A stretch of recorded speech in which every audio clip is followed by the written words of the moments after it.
Please use the link below to get the notes, questions and other videos. Don't forget to subscribe, like, and share to others for our daily new videos. Mr. Godfrey, explain to us, how do mid-latitude cyclones form? And what are their impacts?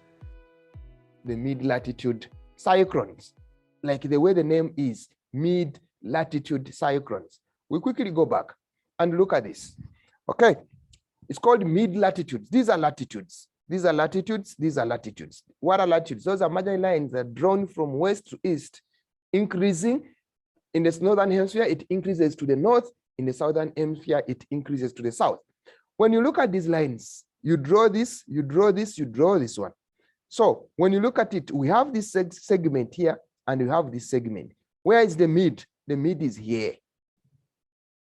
So this one is the mid area of the southern hemisphere. The same way in the northern hemisphere, we have this segment here. We also have this segment. This is the mid. So that's why they call it mid-latitude cyclone, meaning that it is basically occurring between the mids of the latitudes. So it is occurring between 30 and 60, north and south of the equator, the same way north of the equator, the same way 30 and 60, south of the equator.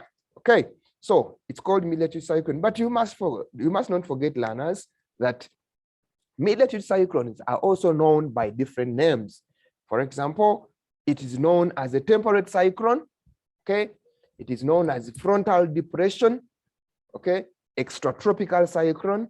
Sometimes we miss that one mark in the exams because you're forgetting those simple names. But let us look here. It's called mid-latitude cyclone as it is found within the mid of the latitudes. And the cyclone is basically low pressure. When you go back to this diagram, you are going to find out that we said the mid is here. And this is where you have a low pressure. So it forms here at the subpolar, basically at 60. The same way here, it is here at the subpolar at 60. Okay, that is where it is found. But what is going to happen? That it forms because we have got the westerlies and we've got what? The easterlies from the other side. Remember, this one is called the polar easterlies, and this one is called the westerlies. These ones are warm as it is coming from the subtropical. These ones are cold as it's coming from the poles. Okay, so we must note that cold and warm fronts here exist at the mid-latitude cyclone. What you must note that when talk about mid-latitude cyclone, the first thing that should come into your mind or in your head is that cold front and the warm front. How do they exist? That will be the next thing we are going to look at. So we are going to look at the cold and warm front. We are going to look at the stages and the weather changes that come in or that exist because of the cold front. So here we go. What we must note that what is a mid-latitude cyclone? What does it mean? You must understand, we say that it forms 30 to 60. You must understand that mid-latitude cyclones are low pressure systems. It is a low pressure system. If you must note that it is a low pressure system that develops in the westerlies, traveling from west to east. Sometimes I always want to add on that it develops because of the polar easterlies and the westerly winds. Okay, so you must know that it's a low pressure system that develops in the westerlies, okay, and it travels from east to west. You must understand, why is it traveling from east to west? It is traveling from east to west because it is part of the westerlies. Remember, we said that westerly winds, what happens to the westerly winds? They travel from west to east. Since it develops here between 30 and 60, and these winds are moving from west to east, so the cyclone itself is also going to travel from west to east. That's why we say it develops within the westerlies, traveling from west, to east. You understand? The same way here, it is between 30 and 60, traveling from west to east, as it is part of the westerly belt, which is moving from west to east. Okay, what are the characteristics? What can you look at? What features can you tell? Or what can you look at to say this is exactly a mid-latitude cyclone? Please, learners, understand that the characteristics clearly tells us that this is a tropical cyclone, This is a mid-latitude cyclone, and so on and so forth. Therefore, since we are looking at a mid-latitude cyclone, what happens here? It has got two air masses, that is cold and warm front. It has got two air masses. These air masses results into the development of different fronts. Remember, we said that one air mass is coming from the polar regions, which is cold, and there's another air mass that is coming from the subpolar region, which is the westerlies, and it is warm. This results in the development of us having warm front and the cold front. In other words, when you look at mid-latitude cyclone, you know that we shall have the cold front and the warm front developing. Therefore, we also note that since it is known as a low pressure, remember when we are looking at the first thing that we looked at the beginning, we said low pressure decreases towards the center, and therefore pressure must drop below 1,000 hectopascal. We said hectopascal are the SI units of pressure, which is measured on a barometer. So pressure at the center is always below 1,000 hectopascal, decreasing towards the center. That's why it's called a low pressure. And it also says it forms all year round, but it affects Western Cape in winter. We know. Why do we say it forms all year round? Remember, this system, it moves with the apparent movement of the sun, or the ITCZ.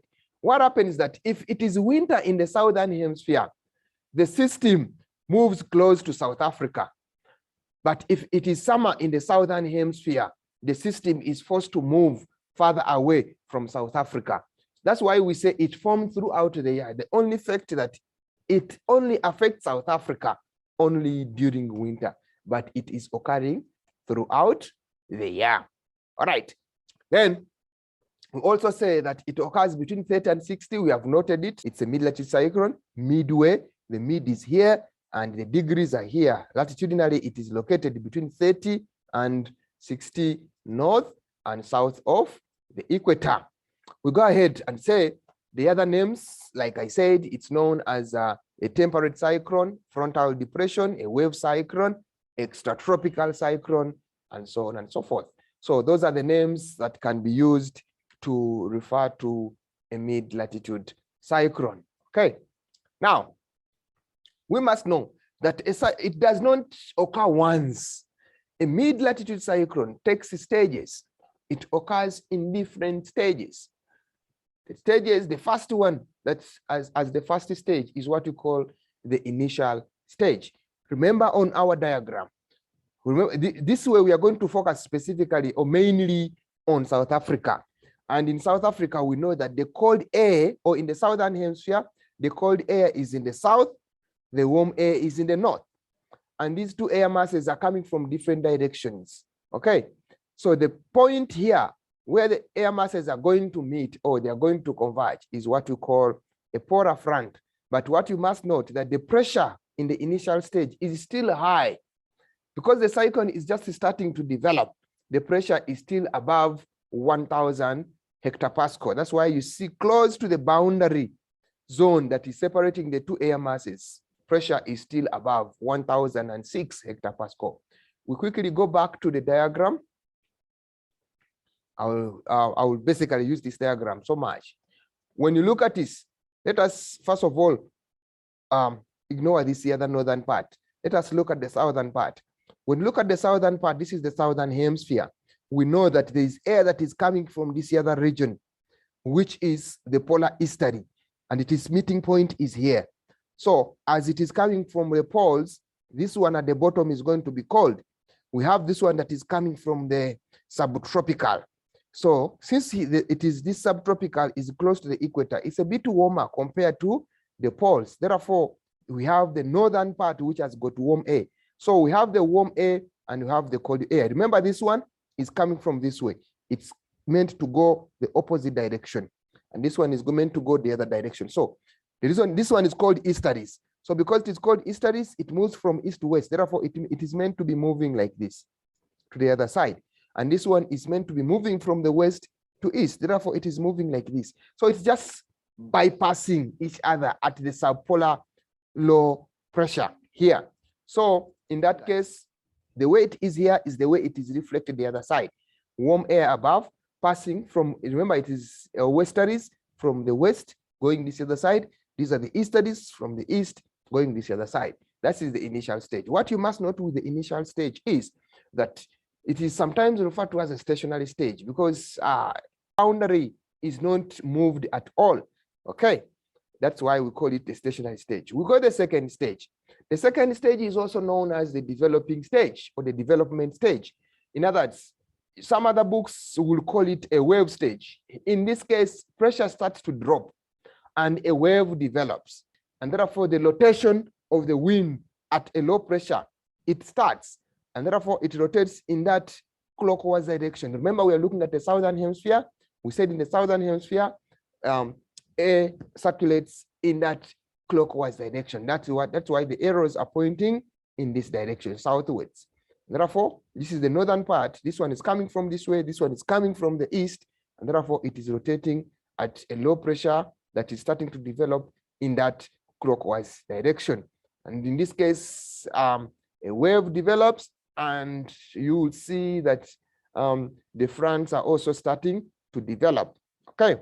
And at the apex, the pressure is dropping to below 1,000 hectopascal, but it is still high. So we got another stage, which you call the mature stage. In the mature stage, pressure drops further below 1,000 hectopascal. So therefore, here it's going to be below maybe 984 hectopascal. A cold front and a warm front is visible at this stage. So what happens here? How do you notice that this is a cold front and this is a warm front? A cold front is represented with a triangle. Okay. A warm front is represented by a semicircle. So what happens is that behind a cold front is a cold sector, and behind the warm front is a warm sector. What you must note that this cyclone is moving from west to east. So it's going into this direction, while the air is circulating in that clockwise direction. As it is rotating, the sectors of warm sector and the cold sector becomes clearly visible.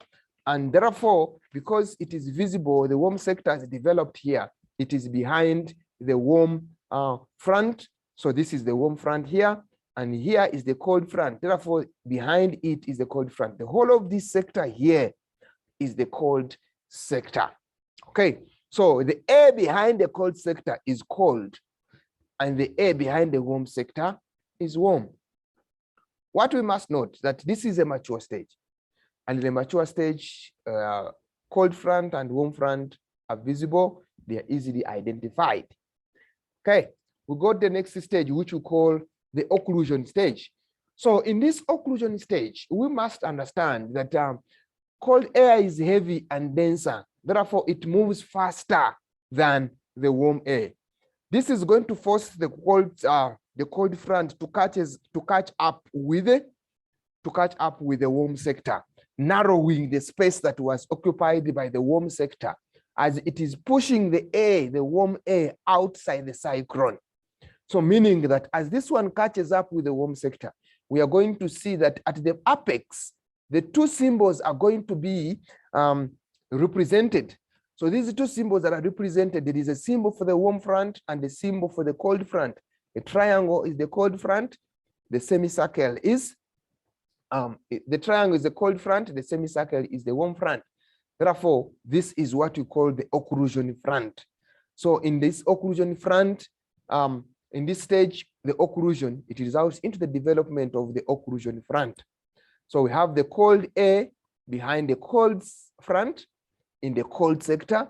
We have the warm air in the warm sector that is behind the warm front. And this is what we call the occlusion stage. Then, in this case, when you look at these two stages, there is a characteristic that we did not mention. That characteristic that we didn't mention is that mid-latitude cyclone occur in families. We have them occurring in families. That is, there is one here, there is this one here, there is this one here. What is a family of a mid-latitude cyclone? These are series of mid-latitude cyclone. And when you look at it, it is moving from this other side of the west to the side of the east. Remember, we have a high pressure here and we have a high pressure here. Sometimes this high pressure is also known as a blocking high. It is blocking this cyclone from going into the other side. So that will force it to move so that it can move this other side, but still in the westerly direction. So what we must understand that the cold front on this other side, there is also a cold front here. There is a cold front here. There is a warm front here. It is moving from this other side to this other side. If you notice, let me say this one is A, this one is B, this one is C. Of the three, which one is mature? It's going to be that this one, A, is going to be mature. Why is it mature? Because this system is moving from west to east. Therefore, it simply means that even this one was once in the west, but because it is moving the other side, it is moving in that direction. Actually, this one is depicting almost the stages. Here, it is the initial stage, okay, when it is just starting to develop. Actually, this one could be the developing stage when it is just starting to, a wave is just starting to develop. Then this one is the mature stage. You can see that a cold front and the warm front is visible. And here you have the occlusion stage, meaning that as you move away from the west to the east, the cyclone, the stages are starting to develop. And therefore, there is a last stage, which we call the dispatch stage.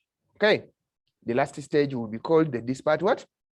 The dispatch stage. What happens that as warm air is pushed away from the ground is going to be only occupied by the cold air. So that means the cyclone starts to die. So this one is what we say the developing stage. This one is the mature stage. This one is the occlusion stage, as it is indicated by the symbols on the diagram.